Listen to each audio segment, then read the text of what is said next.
पुन्हा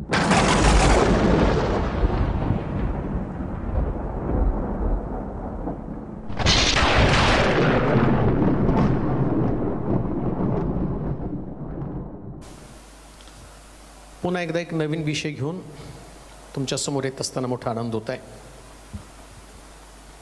अनेक गोष्टी या पवित्र शास्त्रामध्ये आहेत आणि जसं जसं उत्खनन केलं जातं तसं पुष्कळ लोकांच्या डोक्यामध्ये संभ्रम निर्माण होतो। उत्खननामध्ये पुरावे सापडतात आणि मग प्रश्न उपस्थित होतो की हे पुरावे असताना बायबल त्याच्याविषयी काय सांगत आहे। ज्या विषयासंबंधानं आज आपण पाहणार आहोत तो विषय महाकाय। मग ते होते कोण, त्यांचं स्वरूप काय, अस्तित्वात कसे आले, त्यांचं आकारमान काय, स्वभाव त्यांचे कशा प्रकारचे होते आणि महाकाय अस्तित्वात होते का। आता बायबलमध्ये तर दिले महाकाय अस्तित्वात मध्ये होते, परंतु कधी कधी पवित्र शास्त्र जे काही सायंटिफिक लोक आहेत किंवा शास्त्रीय दृष्टिकोनातून विचार करणारे लोक या बायबलवरती विश्वास ठेवण्यासाठी असमर्थ ठरतात किंवा ते ठेवू शकत नाही, कारण त्यांना पुरावे लागतात। परंतु जसं नोहाच्या तारवाचा पवित्र शास्त्रामध्ये उल्लेख करण्यात आला, काही वर्षानं आरात पर्वतावरती जसं शास्त्रात लिहिलं ते पर्वतावरती ते टेकलं आणि अनेक वर्षानंतर, हजारो वर्षानंतर ते तारू सापडलं। म्हणजे बायबलमध्ये आधी सांगितलं जातं, शास्त्रज्ञ त्याचा शोध घेतात आणि त्यानंतर ती गोष्ट अस्तित्वात असल्याचा पुरावा सायन्स देतं। तसं पवित्र शास्त्रामध्ये सुद्धा महाकाय एक प्रचंड आकाराचा मनुष्य अस्तित्वात होता या संबंधीचं विधान केलं गेलं, लिहिलं गेलं। आणि आता जर काही दिवसापूर्वी आम्ही पेपरमध्ये वाचलं तर आणि चित्रासहित त्या ठिकाणामध्ये सापडलं की जी कबर खोदली किंवा जमीन खोदताना प्रचंड आकाराचा सांगाडा त्या ठिकाणामध्ये सापडलेला आहे। आणि मग सायन्स सांगतं की हे महाकाय प्रचंड आकाराची माणसं अस्तित्वात होती। मग ही होती तर आली कुठून? आज जर माणसाकडे पाहिलं तर तो ॲव्हरेज दिसतो, 5, 6, 7 फुटापर्यंतचं मनुष्य, शरीरयष्टी पण त्याची ॲव्हरेज आहे। मग हे महाकाय अस्तित्वात होते, ते नष्ट कसे झाले? शास्त्रीय दृष्टिकोन किंवा बिब्लिकल थिंकिंग, पवित्र शास्त्रीय विचार त्याच्या संबंधानं काय सांगतात त्याच्यासाठी आपण टप्प्याटप्प्याने जाणार आहोत। पहिलंच विधान मी करेल, महाकाय जे प्रचंड आकाराचे पुरुष हे पवित्र शास्त्रामध्ये उल्लेखले आणि ते देवदूतांचे पुत्र होते। मग आता त्याचे पुरावे मी तुम्हाला देणार आहे। जायंट्स किंवा त्यांना देवपुत्र किंवा सन ऑफ गॉड म्हटलेले आहे उत्पत्तीच्या पुस्तकामध्ये। महाकाय हे देवदूतांचे पुत्र होते आणि देवदूतांनी या महाकायला जन्माला घातलं याचे पवित्र शास्त्रातले आपण पुरावे पाहणार आहोत। पण त्याच्या अगोदर उत्पत्तीच्या पुस्तकाच्या 6व्या अध्यायाच्या 4थ्या वचनामध्ये आम्ही जाणार आहोत। काय त्या ठिकाणात त्यांच्या संबंधानं बोललं गेलं? त्या काळी भूतलावर महाकाय होते। पुढे देवपुत्र मानव कन्यापाशी गेले तेव्हा त्यास पुत्र झाले। ते प्राचीन काळचे महावीर असून नामांकित पुरुष होऊन गेले। शास्त्रात लिहिलं त्या काळी, कोणत्या काळी? जो कालखंड त्या ठिकाणात सांगितला गेला आणि आताही त्या गोष्टीचे पुरावे तुम्हाला सायन्स देत आहे। उत्खननामध्ये त्यांचे सांगाडे सापडत आहेत आणि उत्पत्तीच्या पुस्तकाचा प्रारंभ होतो असताना 6व्या अध्यायामध्ये जी इतिहासाची नोंद त्या ठिकाणात करण्यात आली किंवा जे वास्तव त्या ठिकाणात सांगण्यात आलं आणि त्याच्या संबंधाने म्हटलं त्या काळी महाकाय अस्तित्वात होते। मग आले कुठून हे महाकाय? मग 6व्या अध्यायाच्या त्या 4थ्या वचनामध्ये सांगितलं, काय लिहिलंय? देवपुत्र त्या काळी भूतलावर महाकाय होते। पुढे देवपुत्र मानव कन्यापाशी गेले तेव्हा त्यास पुत्र झाले। देवपुत्र, कोण देवपुत्र आहेत? आता मनुष्याला स्त्रीपासून झालेला पुत्र त्याला मानव पुत्र म्हणतात। मग देवपुत्र कुठून आले? कोण आहे देवपुत्र? यांचं अस्तित्व होतं का? महाकाय अस्तित्वात येण्यामागं यांची भूमिका काय आहे? कशासाठी अस्तित्वात आले? देव त्याच्या संबंधानं कुठली पूर्वकल्पना त्यांनी लोकांना दिली का? आणि दिली असेल तर कशा पद्धतीने सावधगिरी बाळगली? का हे अस्तित्वात आले? अशा असंख्य प्रश्नाची उत्तरं या पवित्र शास्त्रात मला पाहायची. हा विषय कशासाठी मी घेतला? जेणेकरून पवित्र शास्त्र किती सत्य आहे. आणि हे जगातलं असं पुस्तक आहे याच्यामध्ये सगळ्या प्रकारच्या गोष्टीचं वर्णन करण्यात आलेलं आहे. महाकाय अस्तित्वात कुठून आले? देवपुत्र म्हणजे देवदूत. या देवदूतांनी मानव कन्या पाहिल्या आणि त्या मानव कन्या सुंदर असल्याने पाहिलं आणि त्यांनी त्यांना जाणलं आणि त्याच्यापासून महाकाय अस्तित्वात आले. महाकाय अस्तित्वात येण्यामागं कोणतं प्रयोजन होतं? कोणती योजना त्या ठिकाणामध्ये होती? आणि ही योजना कोणी आखलेली आहे?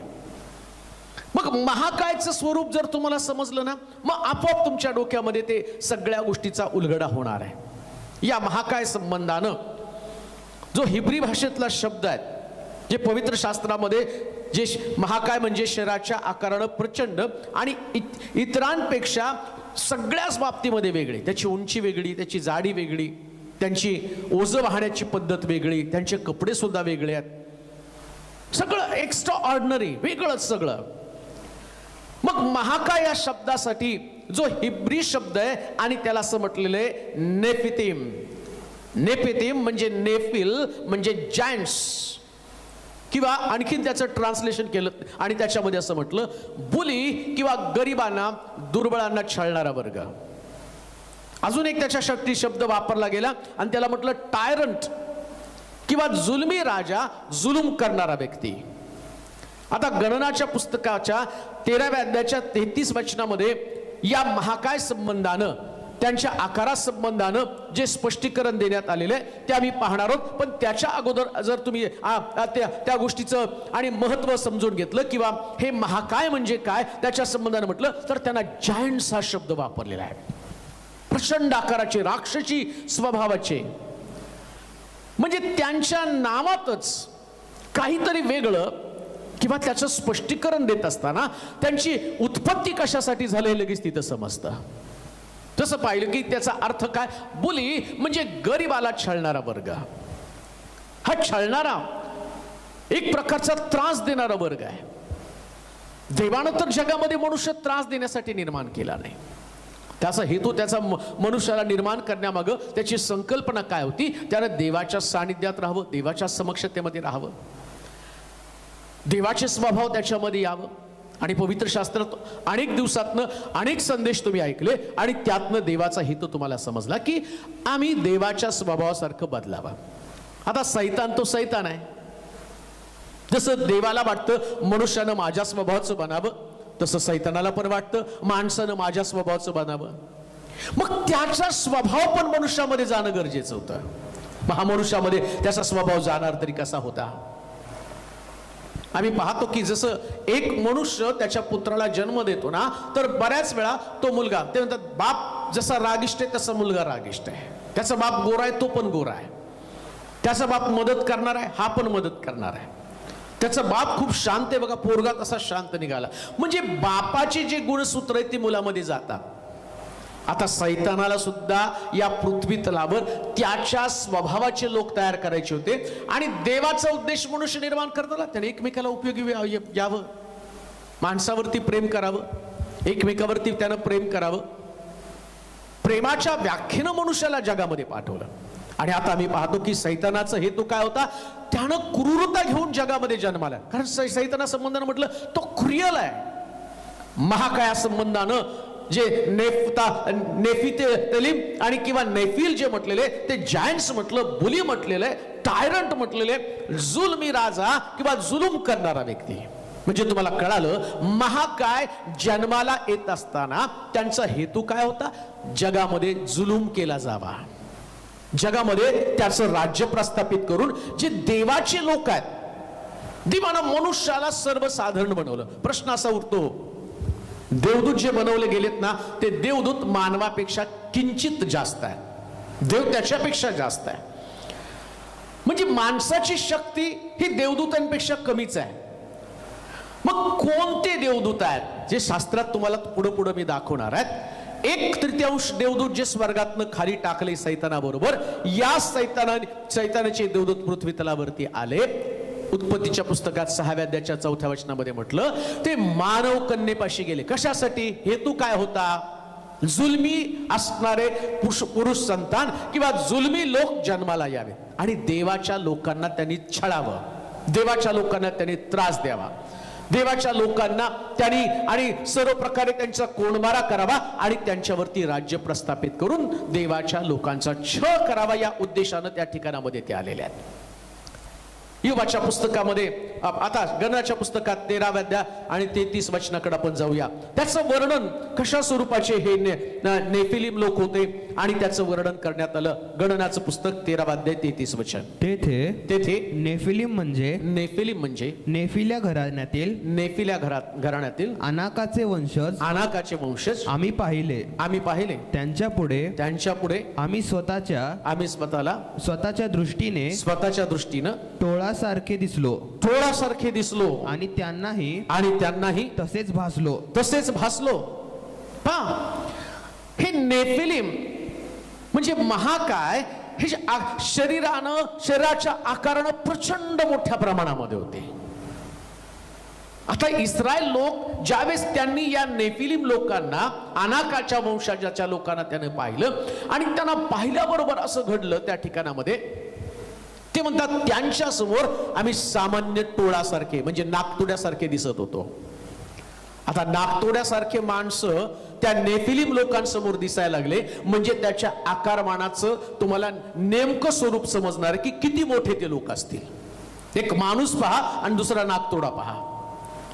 म्हणजे माणूस नागतोड्याला पाहताना तो नागतोडा एकदम बारीक दिसतो आणि ज्यावेळेस नागतोडा त्या माणसाला बघतो त्यास तो प्रचंड आकाराचा दिसतो. इस्रायल लोक म्हणतात आम्ही जे अनाकी लोक पाहिले आणि त्या अनाकी लोकांसंबंधानं असं म्हटलेलं आहे की ते प्रचंड सामर्थ्य असलेले लोक होते. का जन्माला घातले? देवानं जो माणूस तयार केला ना तो देवदूतांपेक्षा किंचित कमी करून ठेवला. कशासाठी? देवदूत तयार केल्यावर देवानं त्याची शक्ती देवदूतांमध्ये काही प्रमाणामध्ये घातली आणि ते देवदूत स्वर्गात देवाच्या सिंहासनावरती त्यांनी हल्ला चढवण्याचं काम केलं. आम्ही पाहतो या लुसिफरला स्वर्गातनं खाली टाकण्याचं कारण काय? लुसिफर म्हणतो माझं सिंहासन मी देवाच्या सिंहासनापेक्षा उंच करेल. मग त्याला खाली टाकलं. आता खाली टाकल्यावर त्याला कळालं मला सुद्धा जसं देवानं माणूस निर्माण केला ना, मला पण एक काहीतरी निर्मिती करायला पाहिजे, पण तो देवासारखा माणूस निर्माण करू शकत नाही. देवासारखं नाही. तुम्हाला मी पुढे सांगेल, प्रूव्ह करून दाखवेल. आज माणूस पण माणसाला निर्माण करण्याची प्रक्रिया करत आहे लवकरच तशा प्रकारचा, पण सेम टू सेम नाही बनवू शकणार. त्याच्यात काहीतरी फरक असणार आहे. जसं गावठी गाया जन्माला आल्या ना, तर गावठी गाय तयार करताना काही लोकांनी संशोधन करून त्यांनी मिक्स ब्रीड किंवा हायब्रिड अशा प्रकारच्या गाया आणल्या आणि मग आम्ही पाहतो जर्सी गाय पहिल्या गायीपेक्षा जास्त तगडी. ही माणसानं निर्माण केलेलं आहे. आता देवदूत किंवा जे 1/3 देवदूत स्वर्गातनं खाली टाकले यांनी पण माणूस तयार करण्यासाठी भूतलावरती असणाऱ्या मानव कन्या निवडल्या आणि ते त्यांच्यापासून गेले. त्यांचं ब्रीड, त्यांचा वंश त्यांच्यामध्ये घातला आणि पवित्र शास्त्र सांगतं त्यांनी महाकाय जन्माला आणले. प्रचंड आकाराची माणसं जन्माला आली. हेतू काय? देवाच्या निर्मितीला त्यांनी त्रास द्यावा. कान देऊ नाही का? जे सायन्स सांगतं ना ते बायबलमध्ये आहे. सायन्स बायबलच्या बाहेरचं काही सांगत नाही. बायबलमध्ये प्रत्येक घटनेची नोंद आहे. ही गोष्ट मी तुम्हाला का निवडली सांगण्यासाठी, तुमचा शास्त्रावरचा विश्वास मजबूत व्हावा. बायबलला तुम्ही एक सायन्सचं पुस्तक म्हणून त्याला इतिहास समजावा, त्याला तुम्ही जीवशास्त्र आणि जे शास्त्र समजायचं ते समजा, पण याच्यामध्ये त्या गोष्टीचा उल्लेख करण्यात आलेला आहे. हिब्री शब्द मला वाटतं योबाचं पुस्तक त्याचा 16वा अध्याय आणि 14 वचनामध्ये मी वाचणार. हिब्री शब्द त्याच्या संबंधानं आणि वर्णन करण्यात आलेले. योबाचं पुस्तक 16वा अध्याय 14 वचन. खिंडारावर खिंडार पाडून तो मला भग्न करीतो. तो वीराप्रमाणे मजवर धावून आला आहे. या ठिकाणामध्ये जो शब्द वापरला गेलेला आहे अजून एक शब्द, आणि त्याला गिबोर. या ठिकाणात जे इयोबाच्या पुस्तकामध्ये 16व्या अध्यायाच्या 14व्या वचनामध्ये त्याच्या संबंधानं म्हटलं की तो विराप्रमाणे, दुसऱ्या भाषेमध्ये तो गिबोर. आणि गिबोर या शब्दाचा अर्थ जायंट्स किंवा पॉवरफुल, अतिशय पॉवरफुल रीतीनं, पूर्ण ताकदीनं माझ्यावरती चाल करून आला. इयोबाच्या पुस्तकामध्ये त्या संबंधानं, या अनाके लोकांसंबंधानं, या महाकाया संबंधानं वर्णन करण्यात आलं. आणि त्याला असं म्हटलं क्रूरतेची पातळी. त्या शब्दासाठी जो शब्द वापरला गेला त्याला म्हटलं क्रूरतेची पातळी. सगळ्या शक्तीने माझ्याकडे एकवट आलेला आहे. सैतानानं या पृथ्वी तलावरती त्याचे हस्तक तयार करण्यासाठी देवांची निर्मिती म्हणून जो पुरुष आणि त्या पुरुषापासून जन्माला आलेली स्त्री, पुरुषापासून जन्माला आलेल्या कन्या, या कन्येचा उपयोग करून सैतानाच्या दूतांनी त्यांच्यामध्ये आपलं ब्रीड किंवा आपला अंश घातला. कशासाठी? सैतानाची क्रूरता या महाकायामध्ये यावी आणि हे महाकाय येऊन त्यांनी देवाच्या लोकांना सगळ्या प्रकारे संपवावं, त्यांचा नाश करावा. लक्षात घ्या प्रियानं. मग या लोकांची कशा प्रकारचं त्यांचं स्वरूप होतं त्याचं वर्णन आम्हाला समजून घेणं फार गरजेचं आहे. पहिली गोष्ट तर एक क्रूर होते, दुसरी गोष्ट हे धिप्पाड होते, तिसरी गोष्ट त्यांच्या संबंधानं म्हटलं ते सगळ्यात उंच होते. किती उंच? माणसासमोर नागतुडा दिसावा तितके ते उंच होते. मग हेतू काय होता त्यांचा? देवाच्या लोकांमध्ये एक प्रकारची दहशत उत्पन्न करावे. आणि लक्षात घ्या बरं का, या लोकांना या देवदूता, या देवपुत्रांनी किंवा लुसिफरच्या ज्या हस्तकांनी किंवा 1/3 देवदूत जे स्वर्गातनं खाली पृथ्वी तलावरती टाकले, पतित झालेले देवदूत, या पतित झालेल्या देवदूतांनी स्त्री संघाशी किंवा अन्य कोटीच्या संघाशी त्यांनी संबंध प्रस्थापित केले आणि यांना जन्माला घातलं, तरी सुद्धा ते देवाच्या लोकांना कधीच हरवू शकले नाही. शास्त्रातनं मी तुम्हाला दाखवणार आहे. कारण देवाची निर्मिती ही सगळ्यात स्ट्रॉंग असती प्रियानो. त्याला हरवण्याची ताकद कोणामध्ये नाहीये. हा तो नक्की त्या प्रकारची निर्मिती करेल. आम्ही पण बघतो हायब्रिड. आत्ताचे लोक जे म्हणतात ना, पूर्वीचं खूप चांगलं होतं आणि जास्त लोक जगत होते, आजार त्यांच्याकडे नव्हता, पण हायब्रिड आल्यापासून माणसाचं आयुर्मान कमी झालेलं आहे.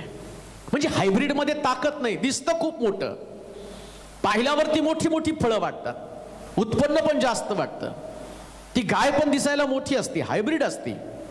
पुष्कळ ठिकाणामध्ये जर तुम्ही बघितलं तर ते जे ताकद, तालमीमध्ये मिळवलेली ताकद आणि इंजेक्शनानं मिळवलेली ताकद याच्यामध्ये पण फरक आहे. इंजेक्शनानं पण तुमचं शरीर बिल्ड करता येतं, चांगलं मोठं बनवता येतं, पण त्या लोकांना लवकर अटॅक येतो ते मरून जातात. का? कुठलीही कृत्रिम गोष्ट ही जास्त काळ टिकत नाही आणि सैतानानं पण ती टेम्पररी बनवलेली होती, तात्पुरती बनवलेली ती. त्याचा हेतू काय होता? देवाच्या लोकांना त्रास द्यावा, त्यांना पॉवरफुल आणि त्यांना जायंट्स असं त्या ठिकाणात त्याचं क्रूरतेची पातळी, म्हणजे या लोकांना भयंकर प्रकारचं क्रूर त्यानं बनवून ठेवलेलं आहे. इतकं क्रूर ना, हे जायंट्स जे आहेत हे राक्षसी स्वभावाचे लोक होते ना, त्यांना देवाच्या लोकांना मारण्यामध्ये फार मजा येत होती. आणि ते मारताना पण साधं सुद्धा मारत नव्हते, त्यांची कधी छाती फाड, त्यांचं डोकं फाड, त्यांची मुंडी आणि मुरगळून त्यांना फेकून दे, त्यांचे हातपाय उपटत, इतकं भयानक प्रकारचं क्रूर अशा प्रकारचे अनाकी लोक आहे. आणि त्याचं वर्णन त्या ठिकाणात करण्यात आलेलं आहे. वाचूया या अनाक्या संबंधानं जे पवित्र शास्त्रात लिहिलंय. अनुवादाचं पुस्तक त्याचा 1 अध्याय 28 वचन वाचूया. अनुवादाचं पुस्तक 1 अध्याय 28 वचन. आम्ही कोठे निघालोत? हा, तेथील लोक आमच्यापेक्षा, तेथील लोक आमच्यापेक्षा धिप्पाड व उंच आहेत. तेथील नगरे मोठी असून त्यांचे तट गगनापर्यंत पोहोचले आहेत. आता ज्या 28 वचन. आणि तेथे अनाकाचे वंशज आम्ही पाहिले असे आमच्या भाऊबंधांनी आम्हाला सांगितलं. तेव्हा आमच्या हृदयाचं पाणी झालं. इस्रायल लोकांना ज्या कनानामध्ये पाठवण्यासाठी आणि देव त्यांना घेऊन चाललेला होता, आणि ज्यावेळेस त्यांच्या पूर्वजांनी पाहिलं, इस्रायल लोकांनी पाहिलं, देव त्यांना तिथं घेऊन गेला.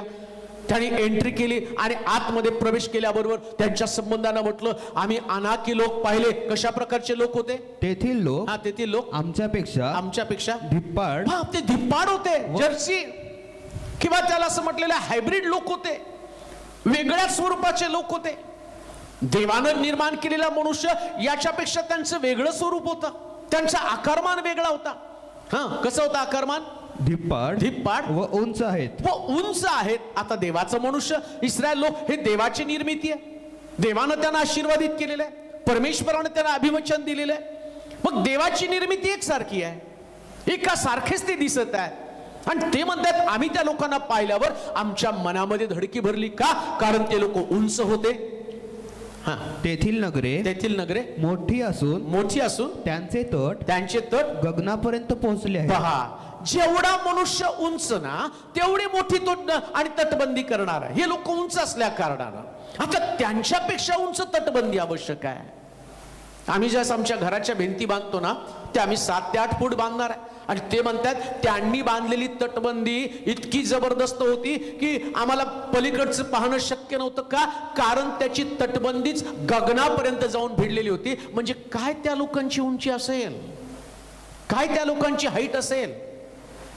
त्या लोकांना पाहिल्यावर सामान्य माणसाला धडकी भरावी अशा प्रकारची क्रूर असणारे लोक या लुसिफरनं त्याच्या दूतांकरवी मनुष्यामध्येच निर्माण केले. हे महाकाय अस्तित्वात आणले. कशाला? देवाच्या लोकांना धडकी भरावी, त्यांच्यामध्ये भीती उत्पन्न करावी, सैतानाविषयी त्यांच्यामध्ये गोंधळ निर्माण व्हावा, सैतानाची भीती त्यांनी जास्त बाळगावी.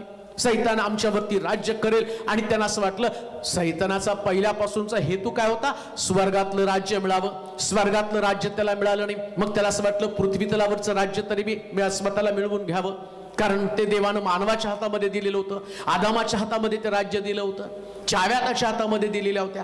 आता सैतानानं ते राज्य त्या चावीच्या फळाच्या माध्यमातून काढून घेतलं. परंतु त्याला आता ते राज्य काढून घेतल्यावर तर आता तो पाहतो माणसावरती पण माझं राज्य असलं पाहिजे. मग माणसावरती राज्य करण्यासाठी काय फॉर्म्युला वापरला पाहिजे? माणसावरती राज्य करण्यासाठी माणसाला जन्माला घालावं लागणार आहे. सैतान अदृश्य आहे, त्याची शक्ती अदृश्य आहे. आणि मग त्याला जन्माला घालण्यासाठी त्यानं माणसंच निवडली आणि त्या स्त्रियांकडे त्या दूतांना पाठवलं, त्यांच्यामध्ये फळ घातलं. आणि कनान ते अनाकी लोक प्रचंड आकाराचे, ताकदीचे आणि इतके मोठे लोक ते होते. बायबल सांगतो त्यांची तटबंदी आकाशाच्या गगनाला भिडेपर्यंत इतकी मोठी मोठी नगर त्यांनी बांधली आणि तटबंदी बांधली. याच्यावरूनच आम्हाला कळतं की ते किती मोठे होते, काय त्यांचं आकारमान होतं. अजून पुढे वाचूया 10वा अध्याय, 2रा अध्याय 10 आणि 11 वचन. 2रा अध्याय 10 आणि 11 वचन.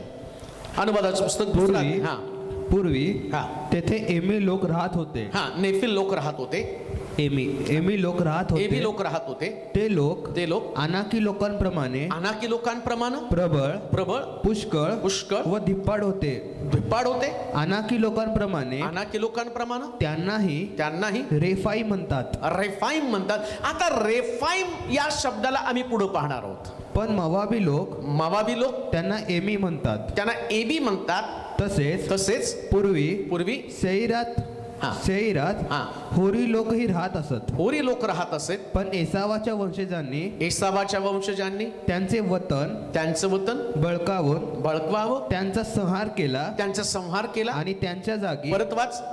पण एसावाच्या वंशजानं त्यांचे वतन बळकावून त्यांचा संहार केला. मी तुम्हाला सुरुवातीला सांगितलं सैतानाची काम काय? देवाच्या लोकांमध्ये भीती उत्पन्न करणं. आणि स्टार्टिंगलाच तुम्हाला सांगितलं जे नॅचरल आहे, जे नैसर्गिक आहे. आम्ही म्हणतो ना गावरान अंड खायला पाहिजे, गावरान दूध प्यायला पाहिजे, गाईचं दूध प्यायला पाहिजे. जर्सी गायच्या दुधामध्ये गावरान गायच्या दुधामध्ये फरक आहे. त्यांची ताकद आणि यांची ताकद वेगळी. दिसायला ते धिप्पाड आहे. सैतानानं निर्माण केलेली निर्मिती किंवा जन्माला घातलेली निर्मिती धिप्पाड नक्कीच आहे. पण देवाच्या लोकांसंबंधानं म्हटलं एसावाच्या वंशजाने. काय लिहिलंय? एसावाच्या वंशजांनी त्यांचे वतन बळकावून त्यांचा संहार केला. पण गडबड काय झाली, सैतान कितीही प्रयत्न करू लागला तरी सुद्धा देवानं त्याच्या निर्मितीच्या द्वारे, त्याच्या लोकांच्या द्वारे या धिप्पाड लोकांना त्यांनी हरवलं. आणि बायबल सांगतं एसावाच्या वंशजांनी या धिप्पाड लोकांचा संहार केला. देवाचे प्रिय लोक हो, एक विधान मी करू इच्छितो आणि ते 100% सत्य आहे. सैतान गरजणाऱ्या सिंहासारखा आहे, पण तो खरा सिंह नाही. खरा सिंह तर प्रभू येशू ख्रिस्त आहे. तोच आम्हाला विजय देणार आहे. त्याचेच लोक सैतानावरती विजय मिळवणार आहेत. आहात कुठं तुम्ही? का सैतानाची भीती बाळगत आहात? का तुमचा देवावरचा विश्वास मजबूत होत नाही? का तुम्हाला अजूनही त्या सैतानाच्या ताकदीला आणि तुम्ही पाहिल्यानंतर घाबरून जाता? बायबल सांगतं हे धिप्पाड, प्रबळ आणि राक्षसासारखे लोक होते. पुष्कळ लोक होते, एकाला नाही जन्माला घातलं. या ठिकाणात आम्ही पाहतो या सैतानानं आणि त्याच्या दूतांनी असंख्य लोक जन्माला घातले. आता यहोशुवाच्या पुस्तकाच्या 11व्या अध्यायाच्या आणि त्याच्यात 21 आणि 22 वचनामध्ये 14व्या अध्याय 12 आणि 14 वचन ती पण तुम्ही अभ्यासली. त्यानंतर अनुवादाच्या पुस्तकात 9व्या अध्यायाच्या 2ऱ्या वचनामध्ये या सगळ्या वचनाचा तुम्ही अभ्यास केला तर तुम्हाला कळेल की हे अनाकी लोक, अजून ज्या संबंधानं सांगितलं, हे सगळे लोक जे आहेत ना आकाराने धिप्पाड होते. आता एक प्रश्न अजून डोक्यामध्ये उद्भवतो. हे अनाकी लोक समजा देवाच्या लोकांपासूनच जन्माला आले असते, इस्रायल लोकांवर देव प्रेम करतो, मग या लोकांवर त्यांनी का नसतं प्रेम केलं? अजून एक उदाहरण तुम्हाला पवित्र शास्त्रातनं सांगतो. इश्माएलचा जन्म झाला, त्या इश्माएलाला देवानं सांगितलं सारा जे सांगते ते ऐक. आणि मग आम्ही पाहतो सारेने त्याला हकलून दिलं, इश्माएलाला हकलून दिलं. पण तरी देवानं त्याच्यावर प्रेम केलं आणि प्रेम करून आम्ही पाहतो इश्माएलाला देवानं आशीर्वादित केलं. मग समजा हे देवाचेच लोक असते, अनाकी लोक, हे जे लोकांचा अभ्यास, जे महाकाय लोकांचा अभ्यास आम्ही करत आहोत, ते देवाचेच लोक असते तर देवाने त्यांना आशीर्वादित केलं नसतं का? देवाने त्यांना आपल्या जवळ घेतलं नसतं का? परमेश्वराने त्यांच्या कृपेने त्यांना भरलं नसतं का? परंतु हे सैतानाचे लोक असल्या कारणानं ते आशीर्वादित नाही. मी तुम्हाला सांगेल, हे लोक मेलेत. हे लोक मेल्यानंतर शास्त्रामध्ये असं लिहिलं त्यांचं पुनरुत्थान होणार नाही. परंतु मला त्यांच्या आकारासंबंधानं पहिल्यांदा तुम्हाला सांगणं गरजेचं आहे. प्रचंड आकाराचे अशा प्रकारचे ते लोक होते. ते पहाडी अनुवादाच्या पुस्तकामध्ये आपण जाऊया आणि मग त्या ठिकाणामध्ये त्याचं खरं स्वरूप मी तुम्हाला समजावून सांगणार आहे. अनुवादाचं पुस्तक 2रा अध्याय 19 पासून 21 पर्यंतची वचनं. अनुवादाचं पुस्तक 2रा अध्याय 19 ते 21 पर्यंतची वचनं. अमोनी लोकांच्या सीमेवर येशील तेव्हा त्यांना उपद्रव देऊ नकोस व त्यांच्याशी झगडा करू नकोस. अमोनी लोकांच्या देशाचा कोणताही भाग मी तुला वतन म्हणून देणार नाही. कारण लोटाच्या वंशजांना तो मी वतन म्हणून दिला आहे. त्याला सुद्धा रेफाईचा देश म्हणतात. पूर्वी तेथे रेफाई राहत असत. पूर्वी जे रेफाई तिथं राहत होते ते आता तिथं नव्हते. रेफाई म्हणजे महाकाय लोक. सैतानानं एक भूभाग देवाच्या लोकांचा काबीज करण्याचा प्रयत्न केला, परंतु देवानं त्याच्या लोकांना मोठं नाही केलं. त्याला तेवढीच ताकद ठेवली, तेवढ्याच ताकदीचे लोक, तेवढ्याच उंचीचे लोक. सैतान नेहमी देवापेक्षा मोठ्या गोष्टी करण्याचा प्रयत्न करतो. देव मोठा करत नाही, देव मात्र त्याची ताकद बरोबर त्याच्या लोकांमध्ये घालत असतो. मुठभर लोक जगाची उलटापालट करतील, मुठीलाच तो त्या ठिकाणात महत्व दिलेलं आहे. जग मोठं आहे पण देवाची मुठ त्याच्यापेक्षा मोठी आहे. इथं काय झालं, ज्या भागामध्ये इस्रायल लोक आले, अनुवादाच्या पुस्तकामध्ये देव त्यांना सूचना करत आहे, सल्ला देत आहे. लक्षात घे, जिथं पूर्वी रेफाईम लोक राहत होते आता ते लोक नष्ट झालेले आहेत. त्यांचं अस्तित्व संपलेलं आहे. ते उंच होते, धिप्पाड होते. आता किती धिप्पाड होते हो, त्याच्यानं तुम्हाला देवाच्या ताकदीचा अंदाज येणार आहे. त्यानं तुम्हाला देवाच्या सामर्थ्याचं जे मनुष्याला तो पुरवतो आणि त्या सामर्थ्याच्या द्वारे मनुष्य या सैतानाच्या लोकांवरती, या सैतानाच्या हस्तकांवरती कसा विजय मिळवतो आणि देव किती श्रेष्ठ आहे ते तुम्हाला समजणार आहे. एक सामान्य मनुष्य, परंतु माझ्यामध्ये किती ताकद आहे आणि माझी ताकद माझी नाही, माझी ताकद देवाची, हे तुम्हाला समजणार आहे.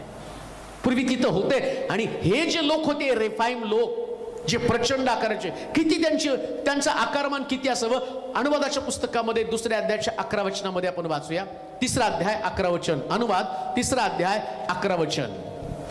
रेफाई लोकांपैकी शेष राहिला म्हणजे, शेष राहिला म्हणजे बाशानाचा राजा ओग एवढाच. पहा त्याचा पलंग लोखंडाचा होता. तो अमोन्यांच्या रब्बा नगरात आहे ना. पुरुषाच्या हाताने त्याची लांबी 9 हात आणि रुंदी 4 हात आहे. आता हा बाशानाचा राजा जो आहे, हा बाशानाचा राजा, परत वाचते वचन, रेफाई लोकांपैकी. आता रेफाई लोक म्हणजे महाकाय, मी तुम्हाला सुरुवातीला सांगितलं. आता हा महाकाय आणि या राजा, हा बाशान राजा तो रेफाई लोकांचा राजा होता. मग त्याच्या उंची संबंधानं वर्णन करण्यात आलेलं आहे. लोखंडी पलंगावर तो झोपत असे. त्या लोखंडी पलंगाची लांबी किती होती? किती लांबी आहे? पुरुषाच्या हातानं त्याची लांबी 9 हात म्हणजे जवळजवळ 18.5 फूट लांब पलंग. लांबी किती पलंगाची? 18.5 फूट. आणि रुंदी 4 हात आहे. 4 हात म्हणजे जवळजवळ 8 फूट आणि 4 इंच. 8 फूट आणि 4 इंच त्याच्या पलंगाची रुंदी. आणि त्याची लांबी किती? 18 फूट लांब. काय मोठा असेल बघा तो पलंग. एक बिल्डिंगच्या एवढा तर पलंग नाही. 10 फुटापर्यंत बिल्डिंग बांधतात. 12 फूट बांधलं, पुन्हा वरती बांधकाम आहे. 10 फुटाच्या 2 इमारती केल्या तर तेवढा मोठा तर त्याला पलंगच लागत होता. रुंदी किती त्याची? तर 8.5 फुटाची त्याची रुंदी. एक खोली त्या ठिकाणामध्ये झाली.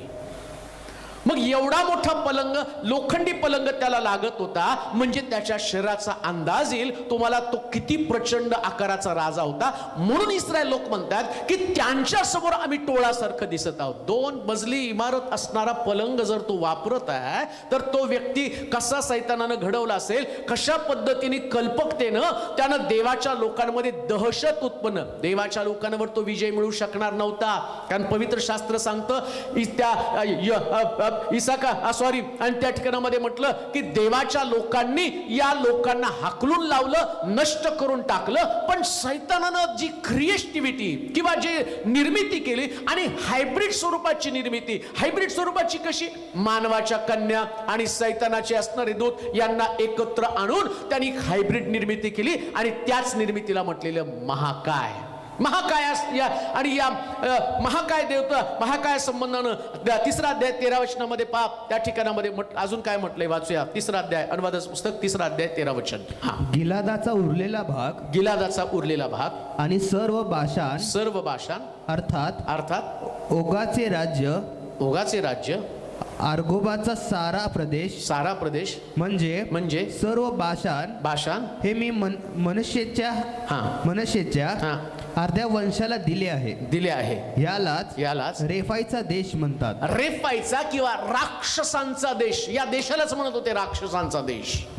रेफाई म्हणजे राक्षस. म्हणजे या रेफाई लोकांनी, राक्षस लोकांनी काय केलं?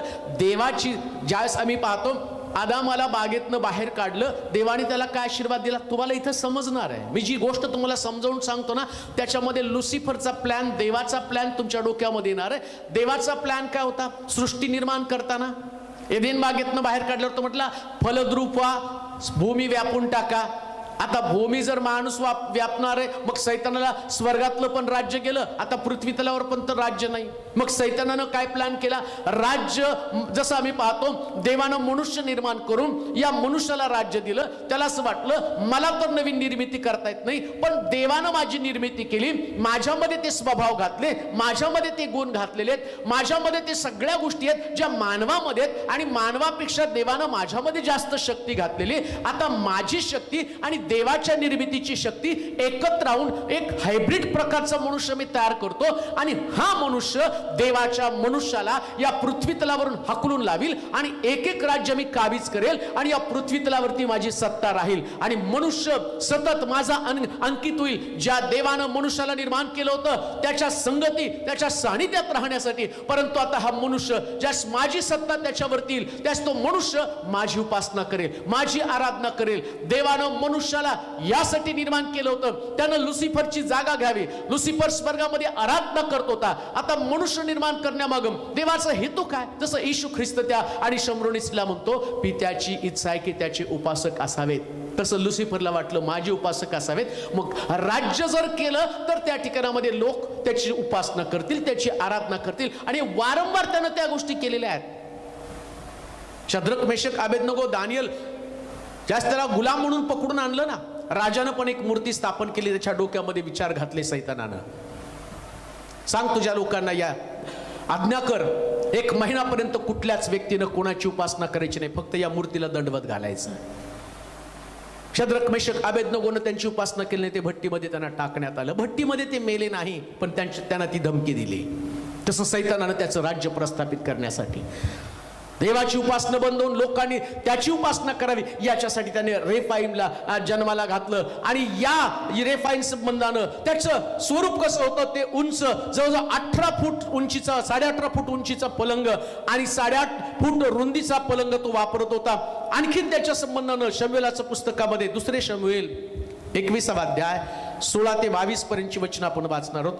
2 शमूएल 21वा अध्याय 16 ते 22 पर्यंतची वचनं. तेव्हा रेफाई वंशातला इशबी बनोन म्हणून एक इसम होता. त्याच्या भाल्याच्या फलकाचे वजन 300 शेकेल पितळ भरले. त्याने नवी तलवार कमरेस बांधली होती. त्याने दाविदास मारावायचा बेत केला. पण सरुवेचा पुत्र अभिषय याने दाविदाचा बचाव केला. त्या पलिष्ट्यास त्याने ठार मारलं. मग दाविदाच्या लोकांनी त्यास शपथ घालून सांगितले की पुन्हा आपण आम्हाबरोबर लढाईस येऊ नका. इस्रायलाचा दीप आपण माळवू नये. यानंतर पलिष्ट्यांनी गोब येथे पुन्हा युद्ध झालं. त्या समयी हुशाथी सिबखय यांनी रेफाई वंशातला सफ्यास जीवे मारले. गोब येथे पलिष्ट्यांनी पुन्हा युद्ध झालं. तेव्हा बेथलेमीतला यारे ओरगिम याचा पुत्र एलहानोन याने गथ्यांचा गल्ल्यात याचा वध केला. त्याच्या भाल्याची काठी साळ्याच्या तुरी एवढी होती. गथ येते पुन्हा युद्ध झालं. तेव्हा तेथे रेफाई वंशातला एक मोठा धिप्पाड पुरुष होता. त्याच्या प्रत्येक हातास व पायास 6 अशी एकंदर 24 बोटे होते. सैतान नेहमी देवाच्या निर्मितीपेक्षा वरचढ ठरण्याचा प्रयत्न करत आहे. देवानं माणसाला 5 बोट दिली. सैतान म्हणला मी एक एक्स्ट्रा घालील. ओळख कसं यायचं माझे लोक आणि तुमचे लोक, फरक तर कळायला पाहिजे ना. काय सुंदर आहे बायबल बघा. देवाच्या लोकांचं आणि सैतानाचं ओळख कशी होणार आहे. देवानं माणूस निर्माण केला, त्या सगळ्याला त्यानं 5 बोट दिली. सैतानानं काय केलं, त्यानं सगळ्या जेवढे पण निर्माण केले त्या सगळ्या त्याच्या निर्मितीला धिप्पाड, माणसापेक्षा उंच, त्याच्या अंगामध्ये जास्त शक्ती. नगर पण बांधताना देवाच्या लोकांच्या नगरापेक्षा माझं नगर मोठं, नेहमी त्याला मोठं, माझं सिंहासन देवाच्या सिंहासनापेक्षा मोठं असावं, माझी निर्मिती देवाच्या निर्मितीपेक्षा मोठी असावी. मानवाला देवानं 20 बोटं दिली सगळे मिळून, मी त्याला 24 बोटं दिल. आणि या सैतानानं काय केलं, दूतांना सांगितलं आणि त्यानं निर्मिती करताना काय केलं, या 24 बोटाचा माणूस त्यानं निर्माण केला. वेगळं, एक्स्ट्रा ऑर्डिनरी, सगळ्यांपेक्षा वेगळं. थांबला का, एकदा हरला तरी दुसऱ्यांदा युद्ध केलं, दुसऱ्यांदा हरलं तरी तिसऱ्यांदा युद्ध केलं, तिसऱ्यांदा हरला तरी चौथ्यांदा युद्ध करणार आहे. म्हणून लक्षात घ्या, जोपर्यंत सैतानाला बांधलं जात नाही तोपर्यंत तो युद्ध करत राहणार. परंतु आम्ही पाहतो की शेवटी प्रभू येशू ख्रिस्त स्वतः येणार, मिखाएल येणार, युद्ध होणार आणि लुसिफरला बांधणार, मग त्याला आदोकुपामध्ये बंद करणार आणि त्याच्यानंतर या जगामध्ये परत कधी युद्ध असणार नाही. पण तोपर्यंत देवाच्या लोकांना लढावं लागणार आहे. आणि देवाच्या लोकांनी त्याला चॅलेंज दिलं, वॉर्निंग दिलं, परत आमच्याशी युद्ध करायचं नाही, पण त्याने ते युद्ध केलेलं आहे. आता या माणसाचं काय त्यांची ताकद आहे. जवळजवळ त्यांचा हातामध्ये जो भाला होता ना, तो 4.5 किलो ते 11.5 किलो पर्यंतचा भाला त्यांच्या हातामध्ये असायचा. म्हणजे वजन वाहण्याची क्षमता त्यांची पहा. दुसरे पहिले शमूएल 17 अध्याय 4 ते 6 वचनापर्यंत.